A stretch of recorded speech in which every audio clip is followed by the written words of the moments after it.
Welcome to my channel. So today we are going to discuss a very significant topic that different condition of joints can assess the kind of health we carry.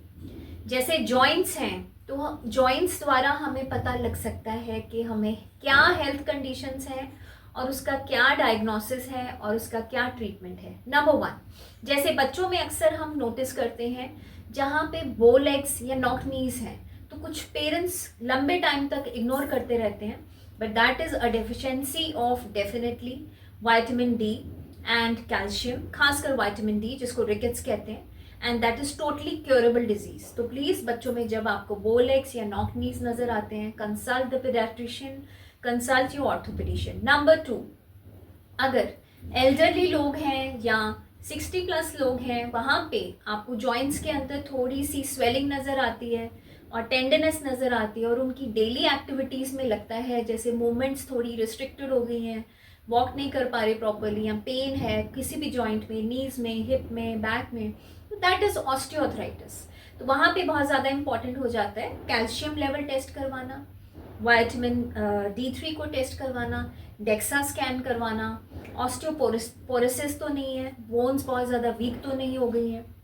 तो ये सारे test करवाने बहुत ज़्यादा important हो जाते हैं. और उसके साथ साथ एक dietary pattern, consult the orthopedician, consult your physiotherapist and consult the nutritionist.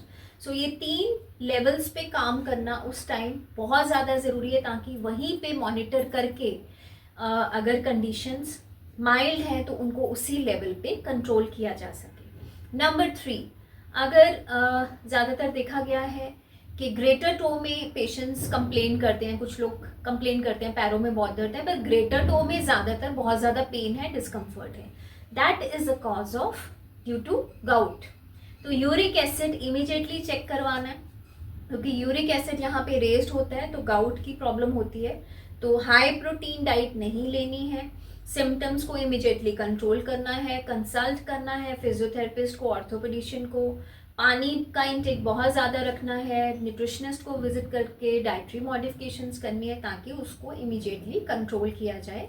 Otherwise later on वो भी बहुत बड़ी कॉम्प्लिकेशन बन सकती है. नंबर 4, कुछ पेशेंट्स या कुछ लोग सुबह जब मॉर्निंग में उठते हैं तो वो देखते हैं जैसे उनके जो स्मॉल जॉइंट्स हैं या सारी बॉडी के जॉइंट्स हैं, खासकर जो स्मॉल जॉइंट्स हैं वो बहुत स्टिफ होते हैं, टायर्ड होते हैं और उनमें स्टिफनेस इतनी सिवियर है कि घंटा 2 घंटा तो उन जॉइंट्स को नॉर्मल होने में लग जाती है. तो this is a case of autoimmune disease, इसको हम कहते हैं रूमेटॉइड आर्थराइटिस. तो यहाँ पे सबसे ज़्यादा इंपॉर्टेंट हो जाता है रूमेटोलॉजिस्ट को विजिट करना. उससे भी ज़्यादा इंपॉर्टेंट है पहले ब्लड टेस्ट करवाएंगे. ब्लड टेस्ट में ESR, CRP और NTCCP टेस्ट करवाना है और एंटीबॉडीज चेक करवानी है क्योंकि ये एक तरह का ऑटोइम्यून डिजीज़ है.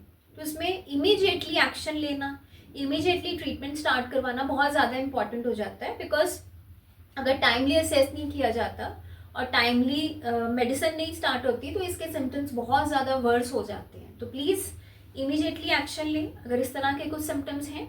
और लास्ट में अगर कुछ लोगों को इसके अलावा शोल्डर जॉइंट की प्रॉब्लम है, नेक में पेन है और ख़ासकर अगर ये मूवमेंट करते हुए दिक्कत आ रही है, रेंज ऑफ मोशन अफेक्टेड है, रात को सोते वक्त बहुत ज़्यादा पेन हो रही है, तो उनको कन्फ्यूजन होती है कि नेक में पेन है कि शोल्डर में पेन है और शोल्डर की मूवमेंट्स नहीं हो रही है, पीछे नहीं जा रहा, ऊपर नहीं जा रहा, range of motion is affected, flexibility has been affected. So that is a sign of 2 reason हो सकते हैं.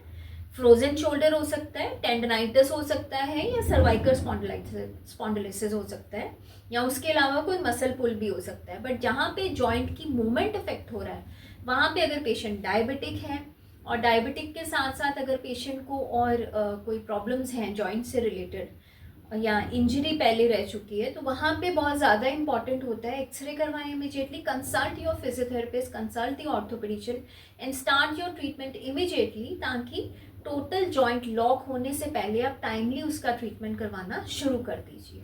Thank you.